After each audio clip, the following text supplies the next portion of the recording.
know, he's made Obamacare a punchline for America. And what's striking about this is that he's been so critical of Republicans. Everyone knows he's very liberal, as Fox News in particular. And his statistics on the demographics of his show are really what make this important. 40% are supportive.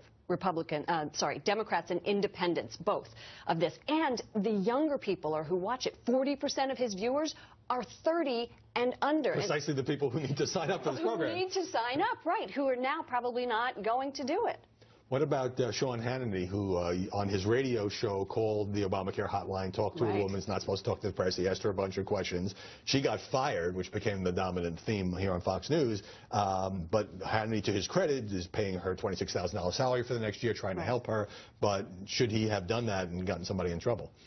I think he can call a hotline. It's a 1-800 number, publicly available, and touted and flagged by the President of the United States himself on multiple occasions. Yeah, and he asked her permission to come on the air. I think, you know, the story here is that the only person who's gotten fired yet Obamacare fiasco as a 1-800 hotline, operator. Right. And what about, we saw the Kathleen Sebelius parody from SNL. What about the way in which she has been turned into a media piñata and sort of demands that she be fired or somebody be fired? What's your take on that? Well, it's her job. She's responsible for it. It makes sense. I think the reason she's not going to get fired is they're in the middle of a crisis, and it doesn't make sense to fire the person who's sort of helping you shepherd through it. And I think the administration feels there's no way they could get somebody confirmed. But here's I think they also want to do it on their terms. They don't want to look like they were backed into a corner by evil Republicans to fire the head of HHS. But my problem with this is, okay, either fire her or support her, and they're not doing either. In a New York Times story, the New York Times interviewed her brother and sister to talk about how good of a person she is and her character, and the White House was nowhere behind her. So make a decision. But in another New York Times story, a person who was not mentioned by name, but who was described as having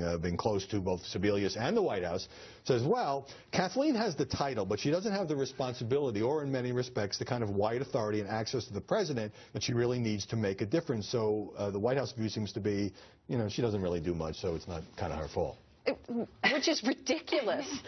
Somebody does need to take the fall for this. Whether or not it's her is up to the President of the United States. There are reasons for it. There are reasons against it. But it needs to be done, and it deserves to be covered. One of the things we do on this program